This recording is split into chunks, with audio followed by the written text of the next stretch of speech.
and welcome to Rolling with Two. I'm Will, and with me as always is the six-sided sensation herself, Sarah. And today we're doing a two-player perspective and accessibility for Dice Realms. Sarah, tell us a bit about this game. All right. Players rule small realms, represented by the dice, and the goal is to improve and expand your realms, the dice, and be the one with the most prosperous realms, otherwise known as victory points, at the end of the game.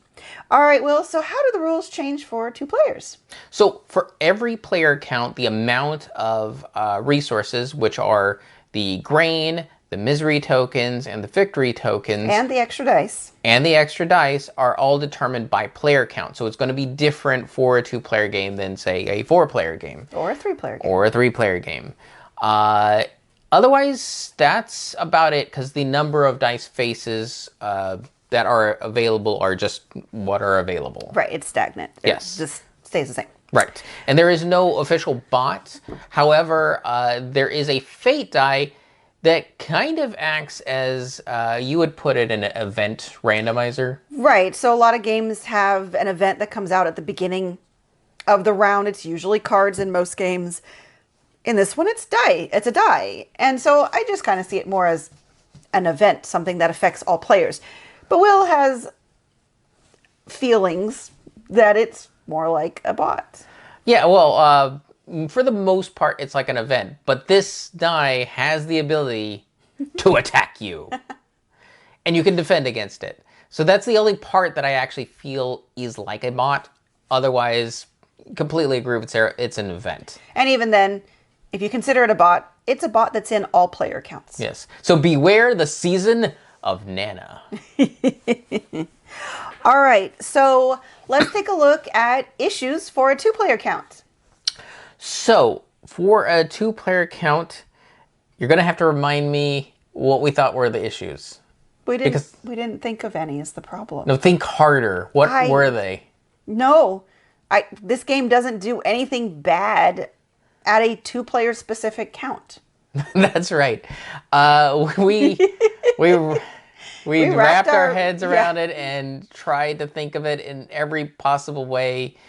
It's perfectly fine for a two-player game. Yeah, it's a good experience. Good experience. So what it does well is you do have more access to the die faces than in a higher player count.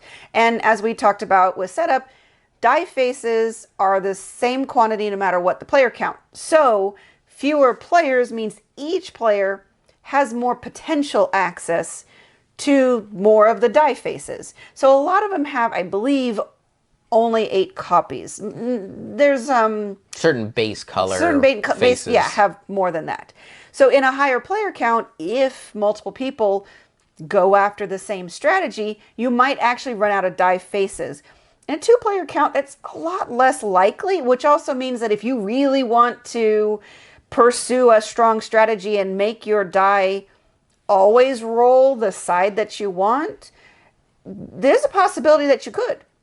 So that's kind of cool in a two-player experience. Yeah, two-player allows you to experiment with off-the-wall crazy strategies that would, in normal circumstances, not make any sense whatsoever. Right.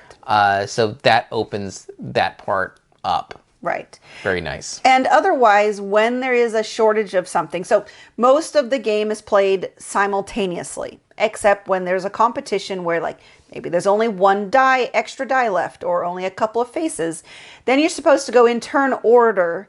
And, well, when you have more players, turn order is just going to take longer. So in a two-player game, when you have to turn to being turn-based, it's still a fast game. It'll go faster. Yeah. So. Yeah, this game says it's a 30 to 45-minute experience. Yes. It is. It's even our learning game, I think. Yeah, even our learning game went pretty darn fast. And we've only gotten a little bit faster. Yeah. I think we're going to get an under 30-minute game eventually. Which is saying something for us, since we typically take a lot longer to play games with his vision issues and my turtliness. Was there anything else? No. Two-player-wise? Nope. That's it for two-player-wise. So let's move on to accessibility. So some of the challenges is the iconography on the die faces is small. Now it's not overwhelmingly a lot of iconography. It's just if you do have some vision issues, they might be difficult to see. Granted, at least it's open information, which is one thing we'll talk about when it does well. But there are small die faces, and they have to fit the icons within a certain space on that face, so it's small. Yeah. Another accessibility issue is if you have dexterity issues, there is a lot of removing die faces and putting die faces on. And so it's going to have a high demand for your hands to do precision work. Now, fortunately, they do have a tool in there to help you remove the die faces. Yes. So there is a tool to help you, and if you really have trouble, like sometimes my wrists just really hurt because I use the computer a lot all day for work, I just have Will take them off for me, and thankfully he helps me. So hopefully someone else at your table will help if you're having issues. All right, so cognitively, the amount of the die faces can feel overwhelming if you're just looking at what's in the box. The good news is you only use 5 non-standard die faces each game. So it really scales it down to the five faces that are always going to be in the game. Right. Which is a lot like Dominion, where you have your money and your victory points. Those are always in the game, and then you have your extra. The extra are only 5 different die faces. However, that can move up to 6 if certain die faces come out. Right, because certain die faces will pull in other die faces. So that's really good, because when there's attacks, it makes sure to pull in a defense, unlike Dominion. Yeah, in that game, it doesn't matter. It's like, you're going to attack? Well, that's too bad for you. Or you got a defense card and no one's attacking you? Well, that's too bad for you, I guess. Cognitively, some of the rules in the rulebook are a little confusing.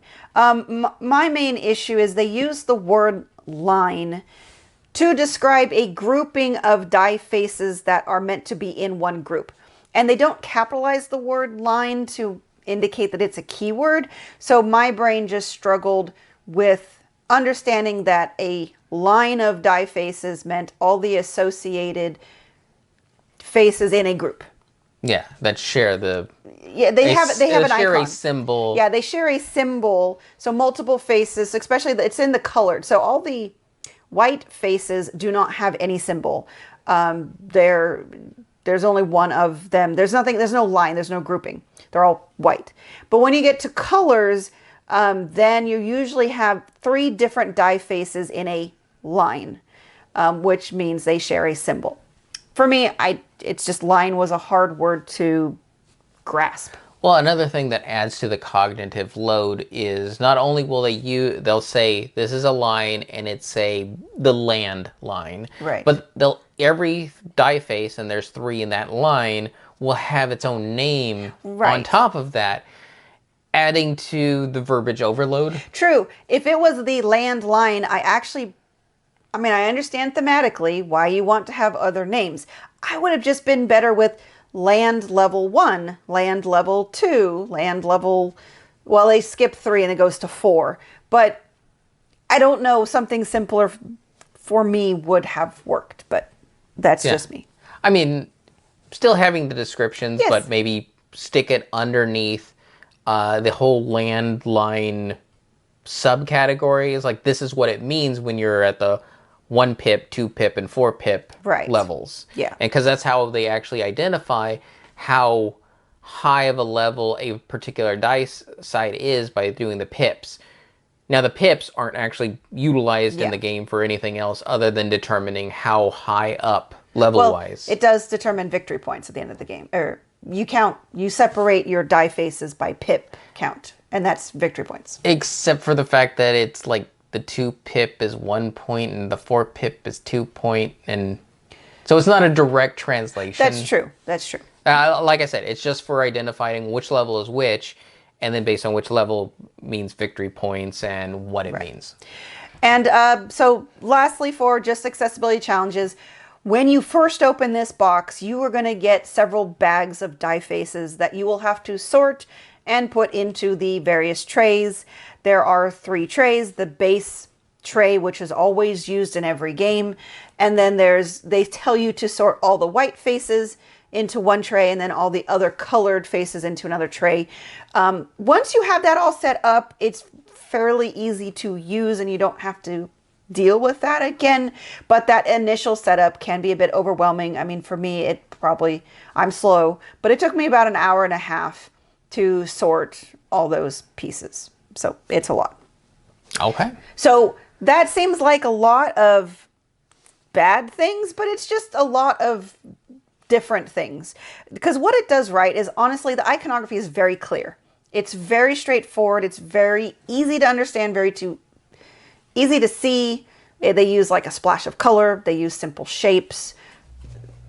Yeah, it's just all very simple. Yeah, as the designer said in his design diaries, he used street signs as inspiration for how to design the icons, which makes them very easy to understand. Right, because you can just glance at it for most of them and understand, or at least be able to see the differences between them. And that's what street signs want to do, is you need to be able to see at a glance. You have like 2 seconds to look at it to know what it says. Yeah, and even the dice that you build off of, your starting one is going to be white or black. And that allows you to easily, like, well, I know I've been working on the black die. Right. It's a easy reference. And then the additional ones you can buy are either going to be gray or green. And they have their own significance, but even that level of detail is in there for easy access. Yeah. And they have reference sheets, and the back of the rules go over a lot of the iconography. So there's a lot of help if you are feeling overwhelmed or confused. But with repeated plays, stuff will start to click a lot better, a lot faster, and that sort of stuff. The other great thing is that the die face remover tool, like you said, that's just really essential. Yep. And lastly, it's all open information. So if anything ever confuses you, you can get help with someone else, or if you can't see something, you can get help. All right. Would you recommend this for 2 players? I would. I think I'd still really enjoy playing this with a higher player count, but there definitely are some advantages to playing it at a 2-player count, so I would definitely recommend it. For me, I would recommend it as a great 2-player game. I think the only problem is how much this game costs. That is probably going to be the outside element that ruins it for you to choose as a good 2-player game. But if you are fine with the big price tag, and we'll get into that in the review, this does deliver a very good 2-player game experience. Right. Yep. Accessibility. I would say mostly yes. As we pointed out, some people are going to have some issues, whether it's mobility, vision accessibility, but I think a lot of it can be overcome with help or assistive devices. So for the most part, I feel like this is a very accessible game for what it's doing. Yeah, you're going to want to be a die builder because you're going to be interacting with that die a whole lot. The entire game, from turn 1 to the very last turn in the game, die faces are going to be flying off and getting put back on. Yeah. But beyond that level of dexterity that's needed for that, it's a very open game. So even though I can't really see the icons, since Sarah can tell me what they are, I had no problem accessing the game visually. Yep. So accessibility-wise, I'd say yes, very good. All right, then. Well, that will do it for us here at Rolling with 2. If you have any questions, comments, or concerns, you can reach us on the various social media platforms at Rolling with 2, that's TWO. We're on Twitter, Facebook, and Instagram, and on YouTube. Please like and subscribe. And why would you ever roll with just one when you can be Rolling with 2?